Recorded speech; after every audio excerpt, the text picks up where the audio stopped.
Donc, les lipides vont servir également à synthétiser les hormones, donc comme les hormones stéroïdes, à savoir le cholestérol, les hormones sexuelles, l'œstrogène, la progestérone, la testostérone. Donc, quand même, les lipides sont importants pour notre organisme. 3/4 des lipides sont représentés par des triglycérides. Le reste, c'est des esters, des phospholipides. Le reste, c'est des phospholipides, des esters cholestérol et des vitamines liposolubles. Les vitamines liposolubles sont les vitamines A, pour l'addition, D pour l'os, pour la calcification de l'os, E pour la fertilité et K pour la coagulation. Donc, pour être absorbé, c'est des molécules qui sont vraiment complexes. Pour être absorbé, il faut une émulsification. D'abord mécanique, due à la motricité digestive, et chimique, due aux sels biliaires. Cette émulsification va permettre à la lipase d'exercer une action optimale. Donc, je ne sais pas si vous avez remarqué, si on met de l'huile avec de l'eau, il va y avoir une formation d'une grosse goutte d'huile qui va flotter sur le liquide ou l'eau. Donc, c'est la même chose au niveau de notre organisme. Quand on prend de la graisse, des lipides, les lipides vont flotter à la surface de l'estomac, ce qui explique leur durée de séjour au niveau de l'estomac qui peut aller jusqu'à 16 heures. Pourquoi? Parce qu'ils vont flotter à la surface. À chaque fois que le contenu gastrique commence l'évacuation, elle se fait correctement. À chaque fois que le contenu gastrique devient en petite quantité et on a l'impression que l'estomac va évacuer tout, si la personne va boire, c'est-à-dire elle va prendre de l'eau, qu'est-ce qu'il va y avoir? Hop, le liquide, les lipides vont remonter à la surface. Ceci explique leur durée de séjour au niveau de l'estomac. Donc, pour favoriser leur absorption, vous imaginez une grosse gouttelette. Il y a un marqueur? Un marqueur, s'il vous plaît.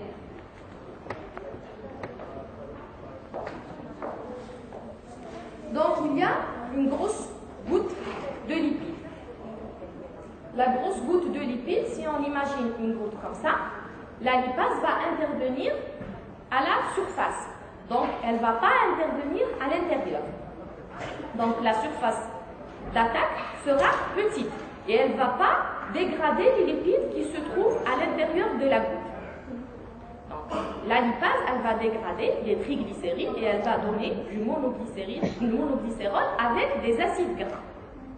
Qu'est-ce qu'il va y avoir? Puisque le tube digestif est en mouvement, surtout l'estomac, donc il va y avoir, comme si on prend une bouteille qui contient l'huile et l'eau et on va s'amuser à la mélanger.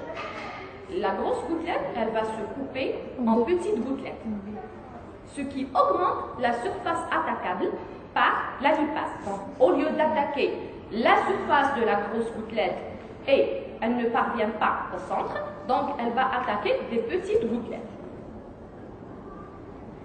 Mais les lipides ont la tendance de reprendre leur forme initiale.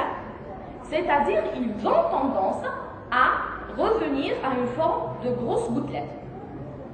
Comment empêcher les lipides de revenir à cette forme? C'est par les sels biliaires.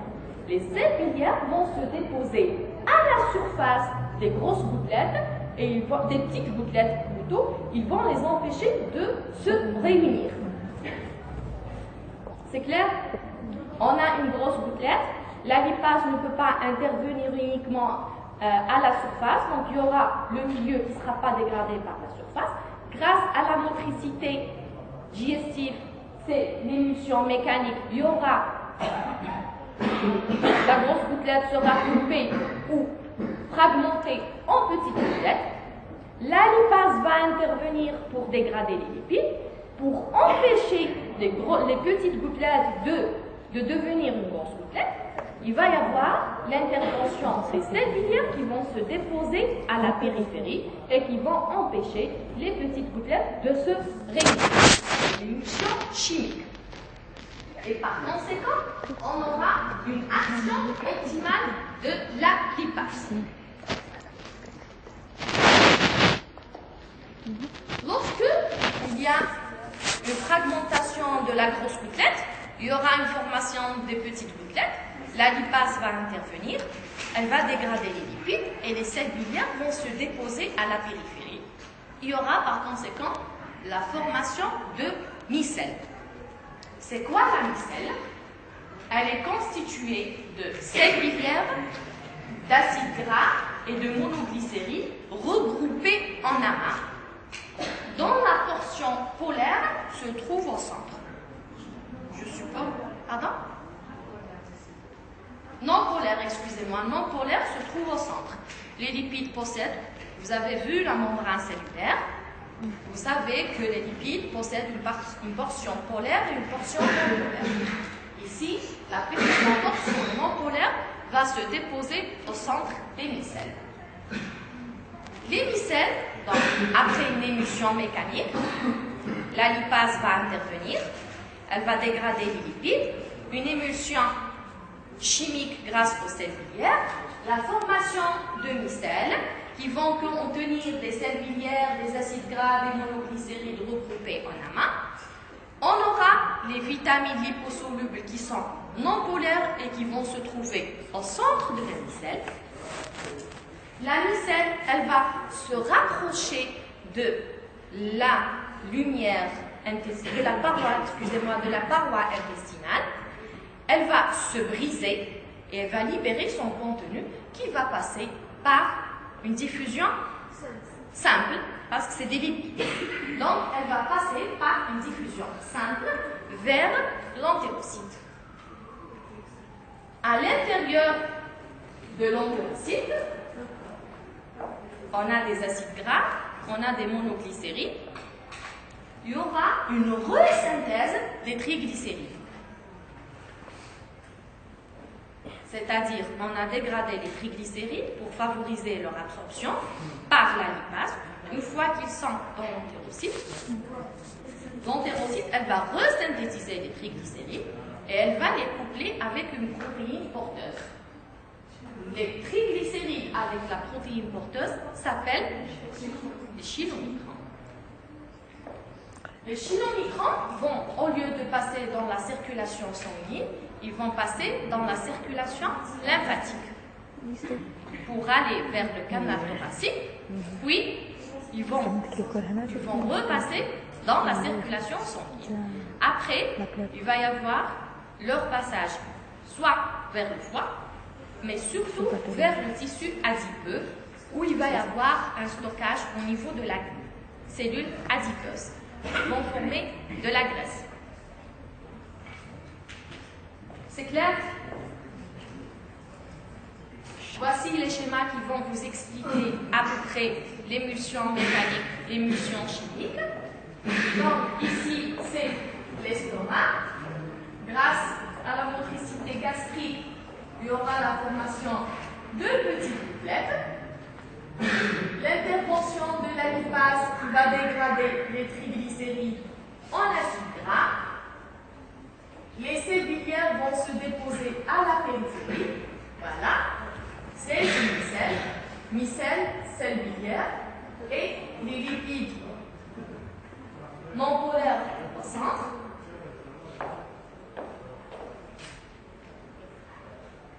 Voilà le schéma d'une micelle. Acides gras libres, monoglycérides et aussi les vitamines liposolubles.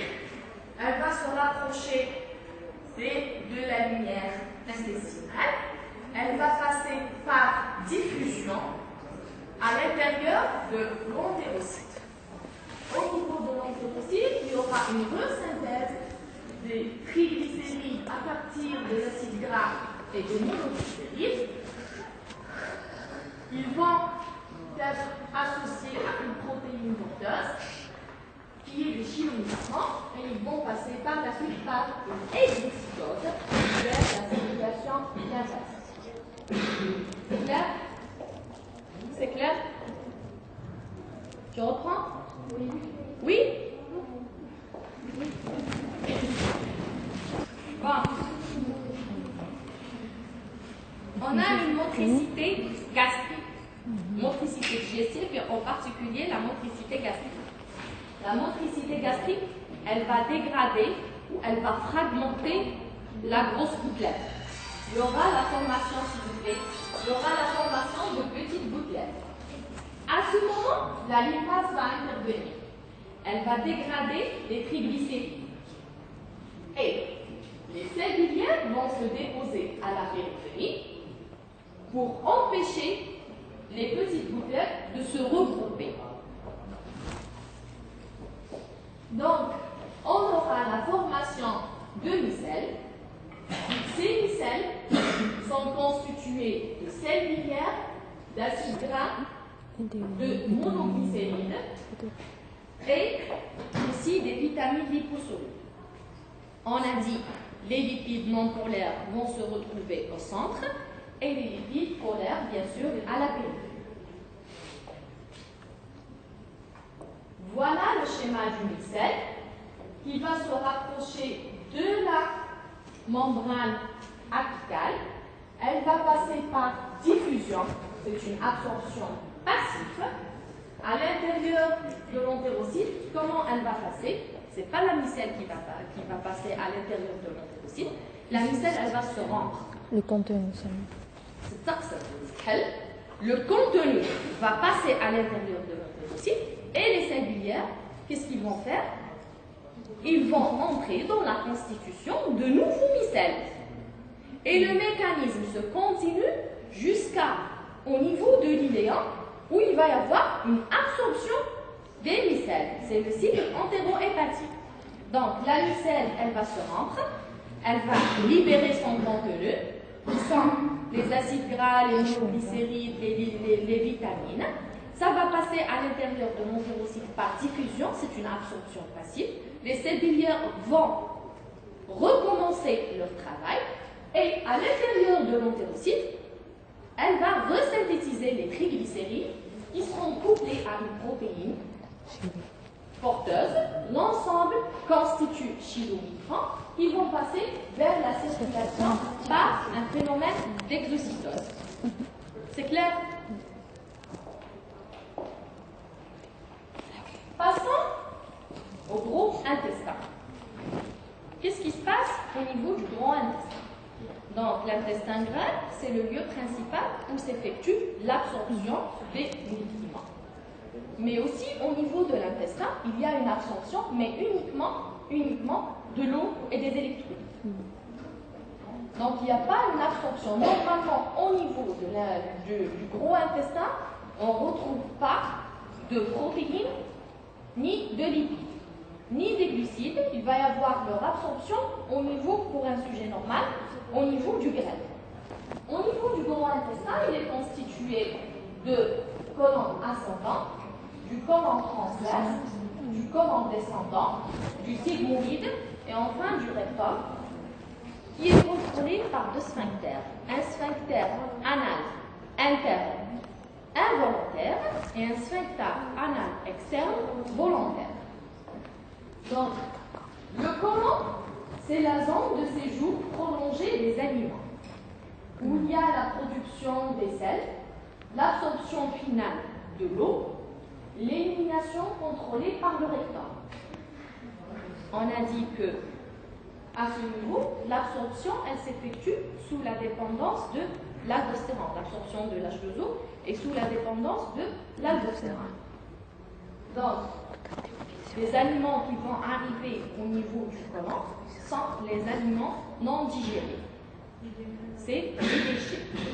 Ils vont passer toujours par des mouvements du côlon ascendant vers le côlon transverse, descendant où ils seront éliminés à l'extérieur de notre organisme. Comment s'effectue la défécation? La défécation, il existe une réponse involontaire et une réponse volontaire. Il va y avoir une contraction propulsive dans le côlon descendant et le rectum. c'est-à-dire une contraction ici qui va se propager jusqu'au lieu. Une relaxation du sphincter anal interne. Ceci est sous la dépendance, il est involontaire. La réponse volontaire, il va y avoir une fermeture de la glande, un abaissement du diaphragme. Voilà, le diaphragme il va s'abaisser, une contraction des muscles de la paroi abdominale, donc une augmentation de la pression intra-abdominale. Et par conséquent, une relaxation du sphincter anal externe. C'est pour cette raison qu'une personne qui a subi une intervention chirurgicale, on a la participation des muscles de la paroi abdominale, elle a des difficultés à déféquer. Parce que les muscles abdominaux vont intervenir à la défécation. Donc, je reprends une réponse involontaire et une réponse volontaire. Une réponse involontaire, donc c'est là toujours la contraction de la paroi du urogénital, du côlon descendant et du rectum. Et par conséquent, une relaxation du sphincter anal interne. Et une réponse volontaire représentée par l'abaissement du diaphragme, la contraction des muscles de la paroi abdominale, ce qui va augmenter la pression abdominale et par conséquent une relaxation du sphincter anal externe. Donc, revenons à l'absorption intestinale. L'absorption intestinale, il existe des cas ou des maladies où il y a une malabsorption intestinale. C'est-à-dire, l'intestin est incapable d'absorber tous les aliments ou tous les nutriments provenant de l'extérieur. Ceci peut être dû soit, oui, une diminution de la surface suite à une intervention chirurgicale, oui, non,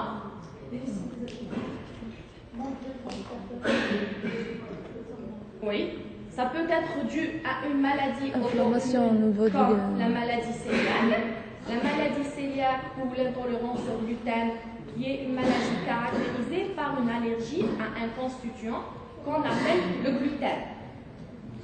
Une fois que le gluten est introduit, il va y avoir une atrophie de la villosité intestinale.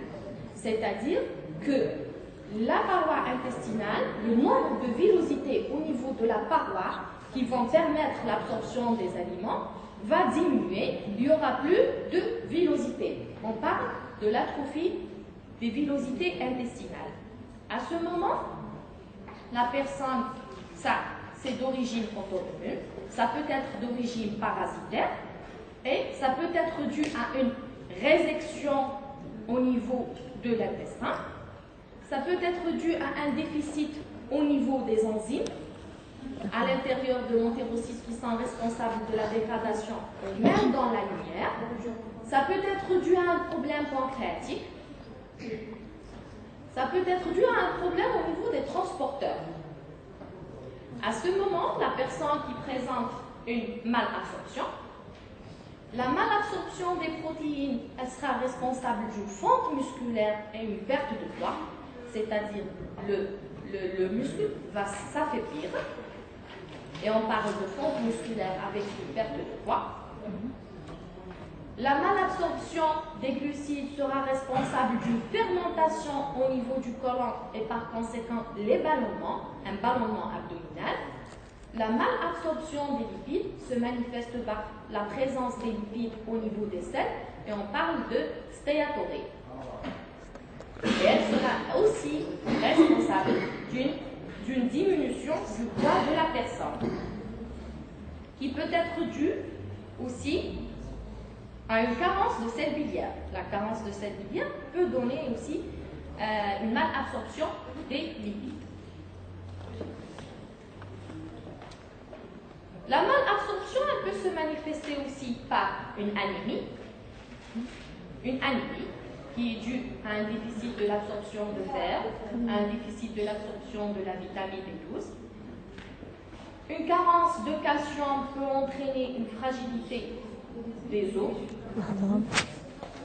Et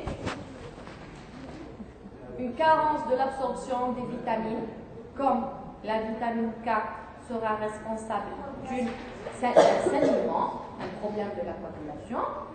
La malabsorption de la vitamine A sera responsable d'une diminution de la vision nocturne.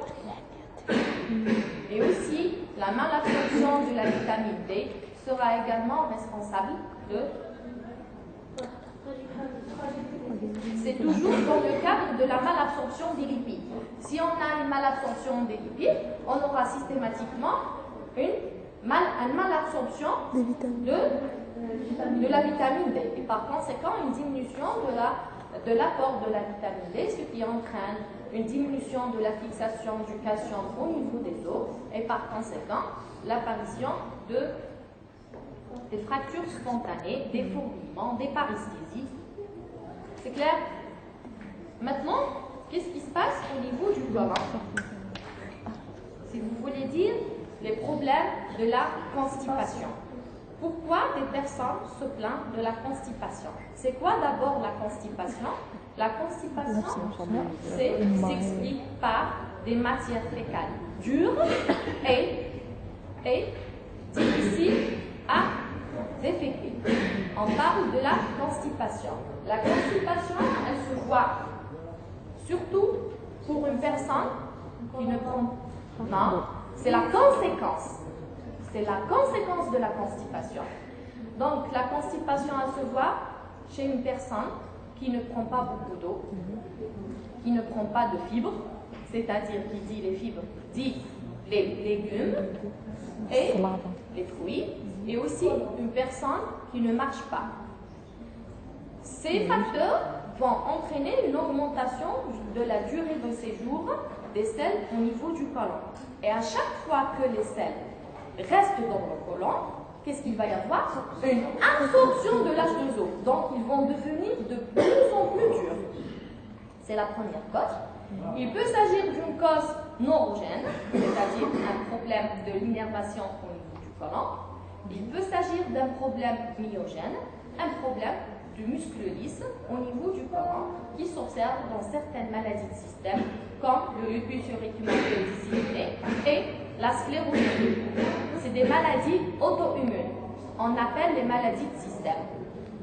Donc ces maladies vont entraîner un déficit. Ces maladies vont s'attaquer à l'ensemble des muscles de l'organisme, à savoir le muscle lisse du côlon. Il va y avoir une constipation. Quand la constipation peut être due aussi à un obstacle, une tumeur par exemple, qui va empêcher le phénomène de la défécation ou qui va empêcher la progression des matières non digérées au niveau du corps. C'est clair? Est-ce qu'il y a des questions? Des questions? Pas de questions? Non. Oui? Des questions?